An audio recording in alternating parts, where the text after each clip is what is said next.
Olá, Boletim Entrevista no ar e eu quero te perguntar, você tem fé? Alguma crença que te move? Isso pode ser benéfico tanto para a sua saúde física quanto para a sua saúde mental. Para falar sobre isso, eu estou aqui com o neuropsiquiatra Marcelo Paoli. Bem-vindo, doutor. Obrigado.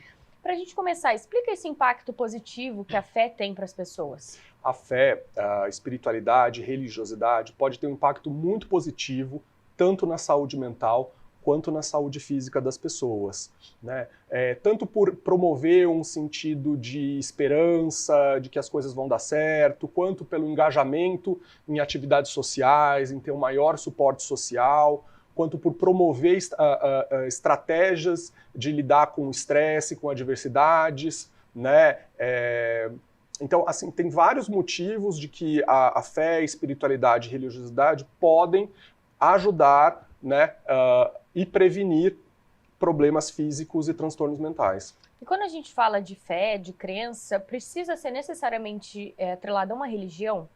Não, não precisa ser atrelado a uma religião, né? A gente estimula que o paciente, se ele tem alguma fé, se ele tem alguma crença, que ele realize atividades nas quais ele vai ter um sentido de pertencimento ao mundo, um sentido de paz interior, um sentido de conexão, né? Então, isso pode ser com qualquer religião, com qualquer fé, com qualquer atividade.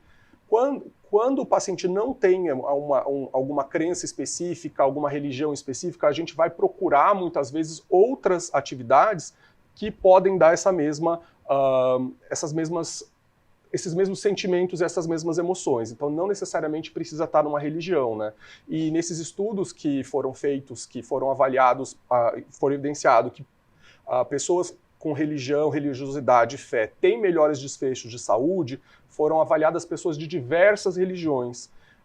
E pessoas que não tinham religião, mas que acreditavam em Deus, ou que tinham algumas crenças de a formação do mundo, de como o mundo funciona.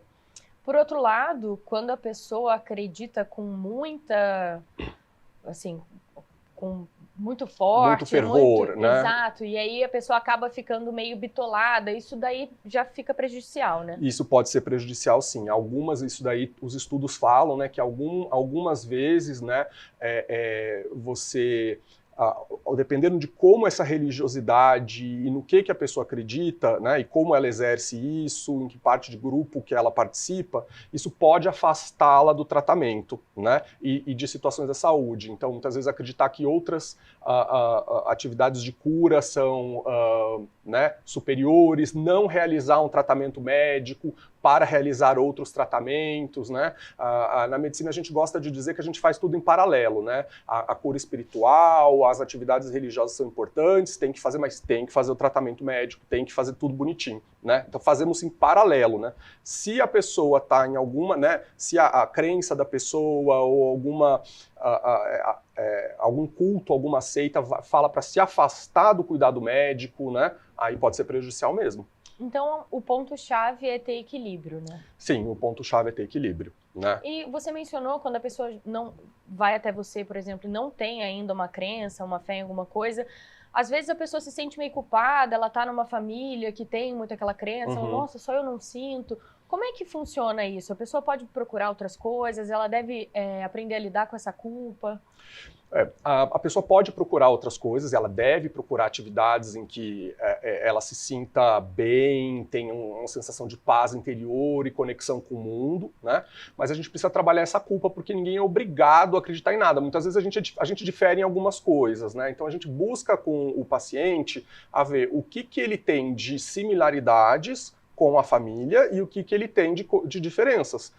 Todo mundo difere um pouco da família e dos grupos. Às vezes é a parte da religião, mas sentir culpa não, né? A gente sempre tenta falar para o paciente que o fato de acreditar, de ter fé, né? Que ter fé é acreditar em alguma coisa sem ter evidência. Então, eu acredito que isso existe, eu acredito que isso daí é uma coisa intrínseca da pessoa, a gente não consegue fabricar isso daí, né? E existe alguma dica para a pessoa encontrar isso em que ela pode depositar a fé? Fé, assim, ela acredita ou não acredita em alguma coisa, né? Através de conhecendo as religiões, conhecendo atividades, né, sensações que ela vai ter, ela vai entrar em contato com alguma coisa que ela possa começar a acreditar, né? O que a gente fala é tentar procurar atividades, e a gente às vezes faz uma lista do que com o paciente, o que ele acha que pode levar à sensação de plenitude, de bem-estar, de pertencimento e relaxamento. Mas não teria uma dica assim, né? Se o paciente acha que participar de um grupo de meditação pode ser muito bom para ele, mas assim, é muito feito com o paciente aquilo. Não conseguiria dar uma dica isso que se faz, né? Tente isso, né? Cada caso é um caso. Cada caso é um caso. Doutor, muito obrigado pela sua presença, pela entrevista. De nada. E fica a reflexão do Dr. Marcelo para a gente trabalhar o autoconhecimento, trabalhar a espiritualidade, a fé, mas com equilíbrio, né? De volta ao estúdio.